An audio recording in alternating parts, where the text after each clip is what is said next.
احتساب عدالت میں پی ایس او میں غیر قانونی بھرتیوں کے کیس کی سماعت، سابق وزیر اعظم شاہد خاقان پر فرد جرم عائد۔ خاقان کا صحت جرم سے انکار، عدالت نے آئندہ سماعت پر گواہوں کو طلب کر دیا۔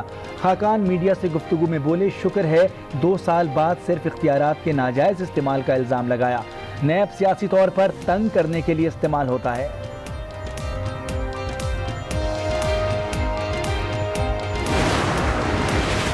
نیب نے شوگر اسکینڈل کی تحقیقات کے لیے پلان فائنل کر لیا۔ چیئرمین نیب کی زیر صدارت اجلاس میں مشترکہ تحقیقاتی ٹیم تشکیل دے دی گئی۔ ٹیم 2 انویسٹیگیشنز افسران، فائنینشیل ایکسپرٹ، لیگل کونسل اور شوگر انڈسٹری کے ماہرین بھی شامل۔ کے الیکٹرک کے بن قاسم پاور پلانٹ یونٹ میں تکنیکی خرابی، سسٹم کو 130 میگا واٹ بجلی کی فراہمی معطل۔ شہر میں بجلی کا بحران، کئی علاقے اندھیرے میں ڈوب گئے۔ شہری پریشان، کسی علاقے میں غیر اعلانیہ لوڈ شیڈنگ نہیں کر رہے، ترجمان کی الیکٹرک کا دعویٰ۔ دفتر خارجہ کی ترجمان عائشہ فاروقی کو تبدیل کر دیا گیا۔ زاہد حفیظ چودھری دفتر خارجہ کے نئے ترجمان تعینات۔ زاہد حفیظ چودھری وزارت خارجہ میں بطور ڈی جی ساؤتھ ایشیا اور سارک تعینات تھے۔ واشنگٹن، لندن، افغانستان، ایران، ترکی میں فرائض انجام دے چکے ہیں۔ پاکستان میں کرونا کیسز میں بتدریج کمی آنے لگی۔ 24 گھنٹے میں 675 کیسز رپورٹ، مزید 15 افراد چل بسے، اموات 6000 سے تجاوز کر گئیں۔ ملک میں صرف 20,000 سے زائد مریض زیر علاج، 2,80,000 سے زائد مکمل صحت یاب۔ ہوں مونس رضا۔ ہیڈ لائنز آپ نے ملاحظہ کی، بلیٹن میں سب سے پہلے آپ کو بتائیں، پاک افغان سرحد پر دیر کے علاقے بن شاہی میں بارڈر پار سے فائرنگ ہوئی ہے۔ آئی ایس پی آر کے مطابق فائرنگ کے نتیجے میں ایف سی کا 1 سپاہی شہید اور 2 زخمی ہو گئے ہیں۔ اس بارے میں تفصیلات جانتے ہیں آج نیوز کے نمائندے نوید اکبر سے۔ نوید اکبر، اپڈیٹ کیجیے گا۔ جی بالکل، آئی ایس پی آر کا کہنا ہے کہ پاک افغان سرحد پر دیر کے علاقے بن شاہی میں بارڈر پار سے فائرنگ کی گئی ہے۔ فائرنگ میں مارٹر اور بھاری ہتھیاروں کا استعمال کیا گیا اور شدید فائرنگ کی گئی ہے۔ یہ فائرنگ جو ہے سیکورٹی فورسز اور سویلین آبادی پر کی گئی ہے، سیکورٹی فورسز کی چیک پوسٹ پر کی گئی ہے، جس سے ایف سی کا 1 سپاہی شہید اور 2 زخمی ہو گئے۔ تب ابھی تک اس بات کا تو یہ نہیں کیا گیا، یا آئی ایس پی آر کی طرف سے یہ نہیں بتایا گیا کہ یہ فائرنگ کرنے والے کون ہیں، آیا یہ افغان سیکورٹی فورسز ہیں یا یہ دہشت گرد ہیں، کیونکہ سرحد پار یہ ہمیشہ سے جو سرحد پار پاکستان کے مطلوب پی ٹی پی کے لوگ ہیں، وہ سرحد پار انہوں نے پناہ لی ہوئی ہے، اور وہ ان میں سے کچھ عناصر بھی ہو سکتے ہیں۔ تب اس بات کا ابھی تعین کیا جانا باقی ہے کہ یہ کون لوگ تھے۔ تاہم یہ سلسلہ اب رک گیا ہے فائرنگ کا، اور اب جب دونوں اطراف میں فلیگ میٹنگ ہوگی تو پھر مزید جو معلومات ہیں اور مزید معاملات سامنے آئیں گے، مزید اطلاعات سامنے آئیں گی کہ دراصل یہ کیا وجہ بنی ہے۔ جی، پاک افغان سرحد پر دیر کے علاقے بن شاہی میں بارڈر پار سے فائرنگ ہوئی ہے۔ تفصیلات بتا رہے تھے نوید اکبر، بہت شکریہ آپ کا۔ اور ابھی آپ کو بتائیں، اقوام متحدہ سلامتی کونسل کا بند کمرہ غیر رسمی اجلاس ختم ہو گیا۔ ذرائع کے مطابق 1.5 گھنٹے سے زائد جاری رہنے والا اجلاس مقبوضہ کشمیر کی صورتحال پر منعقد کیا گیا تھا۔ وزیر خارجہ شاہ محمود قریشی سلامتی کونسل کے شکر گزار، میڈیا سے گفتگو کرتے ہوئے کہا، سلامتی کونسل کا اجلاس ثبوت ہے کہ کشمیر بھارت اندرونی مسئلہ نہیں۔ وزیر خارجہ نے 2 ٹوک موقف اپنانے پر چین کا بھی شکریہ ادا کیا۔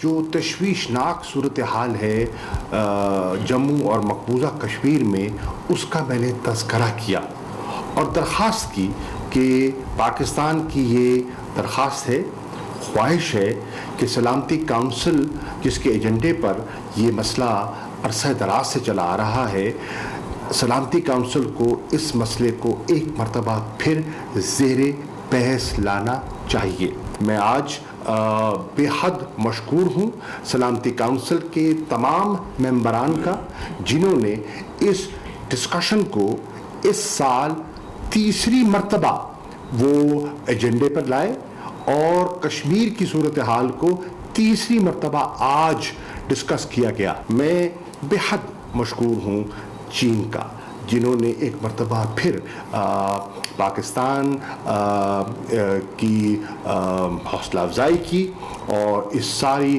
ڈسکشن کو نہ صرف انہوں نے اس پہ اپنا حصہ ڈالا، ایک بڑا مفصل ان کا بیان بھی سامنے آیا ہے۔